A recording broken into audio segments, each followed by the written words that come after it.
Bonjour à tous, le rapporteur des sports de l'Allier. Aujourd'hui, nous recevons Hicham pour une interview.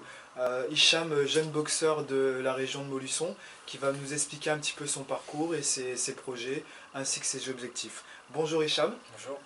est-ce que tu peux te présenter un petit peu sur ta situation actuelle? Alors moi c'est Amri Abdellah, qu'on m'appelle Hicham depuis tout petit. Je suis étudiant, j'ai 22 ans et je fais de la boxe depuis maintenant 10 ans. D'accord, tu fais de la boxe, tu as appris où à boxer? J'ai commencé à Commentry en 2006. Puis directement j'ai fait un petit combat en assaut pour les championnats d'Auvergne à Vichy. Et du coup j'ai gagné et j'ai été qualifié pour les championnats de France. J'ai perdu pour les championnats de France contre le même adversaire.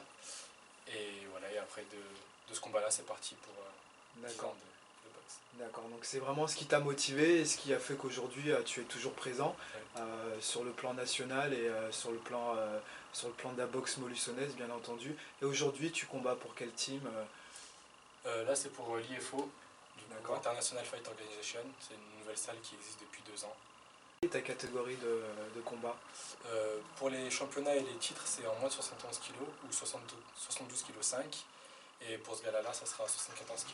D'accord, donc si j'ai bien compris, classe A. Classe A. Hein. Classe A, est-ce que tu peux nous expliquer un petit peu, parce que j'écoute souvent parler de classe A, classe B, classe C, amateur, éducatif, loisir. Est-ce que tu peux me donner juste un petit point rapide sur... Asso et éducatif, c'est pour les mineurs, généralement, à part si on a une dérogation. Donc c'est ça va être sur la technique et puis sur la touche. Donc il n'y a pas de coup porté. Ensuite en classe C, ça c'est à partir de 18 ans. Donc c'est avec le casque et le protège tibia. Donc là on a le droit à la mise au KO. Et c'est par catégorie de poids et d'âge. Ensuite, après un certain nombre de combats, on peut passer en classe B. En classe B, on enlève le protège tibia, on laisse que le casque. Ou inversement, ça dépend des fédérations. Et en classe A, on enlève le casque et les protèges tibia, c'est-à-dire on n'a que les gants, le protège-dents et la coquille. Voilà. D'accord. Tu nous parlais tout à l'heure de l'affiche qui est derrière toi. Effectivement, donc le samedi 27 février, c'est le Gladiator Battle. Euh, Est-ce que tu as fait beaucoup de compétitions comme le Gladiator Battle? Est-ce que tu peux nous en dire un petit peu plus sur la préparation éventuellement de ce gala? Et quel est ton objectif, bien entendu? Et est-ce qu'il y aura d'autres combats? Comment se prépare également ce combat? Avant Gladiators Battle, il y avait Gladiators Battle 1 l'an dernier.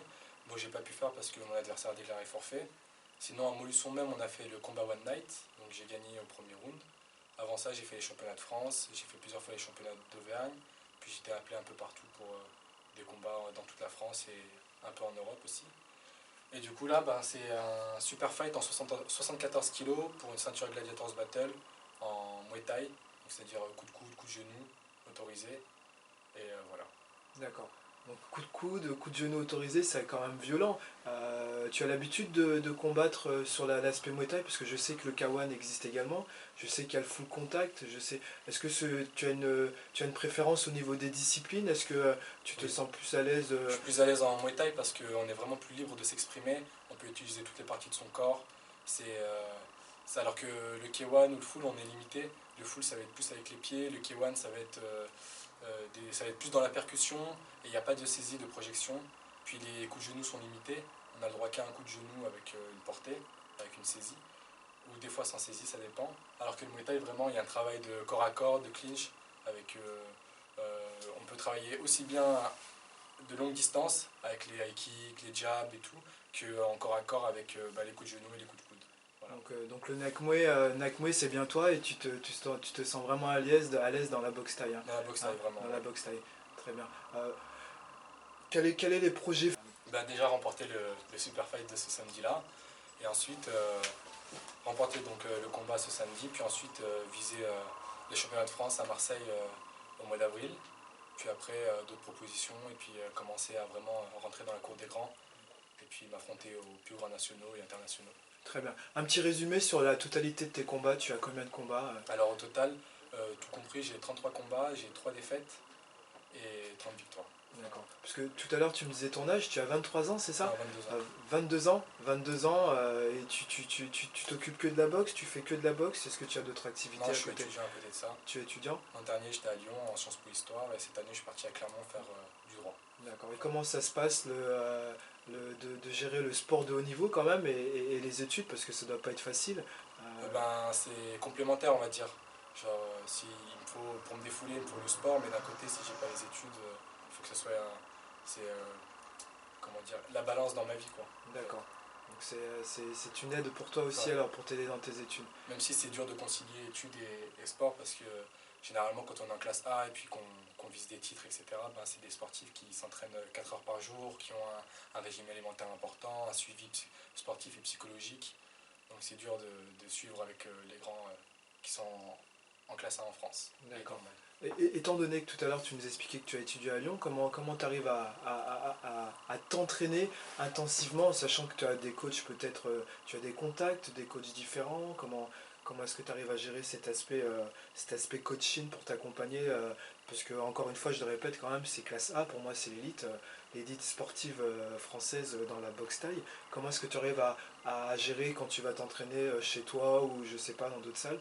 Comment... Après, la boxe thaï, c'est une grande famille, on va dire. J'ai pu tourner dans toutes les salles de France, on est super bien accueillis. Que j'ai pu aller à Clermont, à Lyon, à Perpignan, à Marseille. À chaque fois, j'ai été très, très bien accueilli. On peut tourner avec les gars. Puis même, ça permet de voir d'autres boxeurs, de pas tout le temps s'entraîner avec les mêmes personnes. Et puis derrière ça, j'ai ben, un coach qui me suit vraiment, c'est le coach de l'IFO, donc Riyad Sarabi. Et sinon, après, ça marche par contact. Je prends contact avec la salle ou même on me propose de venir des fois m'entraîner, de tourner avec les gars. Et puis voilà, ça fait progresser. Très Ça bien. fait progresser. Et on parlait du coach tout à l'heure. Je me posais également la question au niveau des classes A. Comment ça se passe pour t'engager lors de combats? Et est-ce que tu t'occupes d'un paperasse? Est-ce que c'est tout ton coach qui s'occupe? Comment c'est géré? Normalement, non, c'est le coach qui s'occupe de la partie paperasse et puis nous, Les on s'occupe contacts, le vraiment. booking, tout ça, c'est le coach qui C'est le s'occupe? coach, ouais. D'accord. Donc tu refuses, tu disposes si C'est t'es... lui qui. Non, enfin, on va parler tous les deux, mais s'il voit que je suis prêt, ou par exemple en période de partiel, je vais être un peu moins prêt, me concentrer sur le sport, il va pouvoir refuser des combats. Et en période un peu plus libre, cool, c'est là où on va pouvoir se préparer à fond et accepter des combats, quoi. D'accord. Donc le sujet d'actualité, donc pour toi, donc nous sommes à quelques jours du Gladiator Battle, le deuxième à Montluçon. Comment tu t'es préparé d'ailleurs pour ce combat? Est-ce que tu connais ton adversaire? Est-ce que tu appréhendes? Est-ce que peut-être que c'est une question bête, est-ce que tu appréhendes un boxeur théoriquement, il se sent toujours prêt, mais est-ce que tu as je sais pas, des incertitudes? Est-ce que Non. Non, normalement, un boxeur, comme on dit, doit être tout le temps prêt, toujours avoir une bonne condition physique, être prêt mentalement et physiquement. Ensuite, concernant mes adversaires, j'essaie de pas trop en savoir, parce que sur le ring, après, c'est la guerre, quoi. Mais moi, j'en sais, mais je me porte. très Voilà. bien, très bien. Bon, bah, je pense que cette interview a été à la fois ludique, intéressante, et puis nous sommes toujours heureux de rencontrer des jeunes Montluçonnais. Merci à toi, Hicham, de nous Merci à avoir toi. de consacrer un peu de ton temps, et puis bon courage, et puis que la victoire soit à toi, à domicile, bien entendu, hein, puisque le Gladiator Battle 2 va se dérouler à Montluçon ce samedi 27 février. Est-ce que tu as quelque chose à rajouter, Hicham? Non, venir nombreux, venir soutenir, parce que c'est pas évident dans des organisations comme ça, de venir soutenir les boxeurs locaux, même le travail qui a été fait en amont. Et voilà, puis passer une bonne soirée. Et voilà, tout Bah, simplement. merci à toi, Hicham, et Merci bonne beaucoup. continuation. Merci beaucoup.